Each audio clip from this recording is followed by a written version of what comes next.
ନବରାତ୍ରରେ ମାଙ୍କର ନବରୂପ ଧାରଣ। ନବରାତ୍ରରେ ସମଗ୍ର ରାଜ୍ୟ ଏବେ ଚଳଚଞ୍ଚଳ। ସବୁ ଶ୍ରଦ୍ଧାଳୁଙ୍କ ମନରେ ଉତ୍ସାହ ଓ ଉଦ୍ଦୀପନା ଦେଖିବାକୁ ମିଳୁଛି। ସବୁ ରାସ୍ତାଘାଟ ପୁରା ଆଲୋକମାଳାରେ ସଜାଯାଇଛି। ସବୁ ସହର ଝଲସୁଛି ମାଙ୍କ ଆଗମନରେ। ମାଙ୍କ ଦର୍ଶନ କରିବାକୁ ଆଉ ମାତ୍ର ଦିନ କେତୋଟି ରହିଲା। ତେବେ ମା ଦୁର୍ଗା ଏହି ନବରାତ୍ରର 9ଟି ଦିନରେ ନବରୂପ ଧାରଣ କରିଥାନ୍ତି।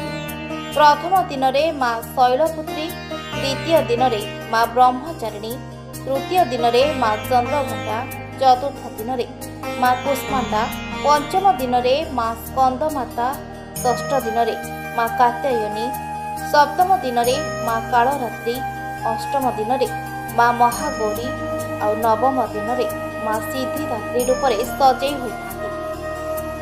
ଏହି ନବରାତ୍ରରେ ବହୁ ଶ୍ରଦ୍ଧାଳୁ ମାଙ୍କ ପାଖରେ ପୂଜା ଅର୍ଚ୍ଚନା, ବ୍ରତ, ଉପବାସ ଯଥା ରୀତିନୀତି ଅନୁସାରେ କରିଥାନ୍ତି। ଆଉ ମା ମଧ୍ୟ ତାଙ୍କ ପୂଜାରେ ସନ୍ତୁଷ୍ଟ ହୋଇ ତାଙ୍କୁ ଆଶୀର୍ବାଦ କରି ତାଙ୍କ ମନସ୍କାମନା ପୂର୍ଣ୍ଣ କରିଥାନ୍ତି।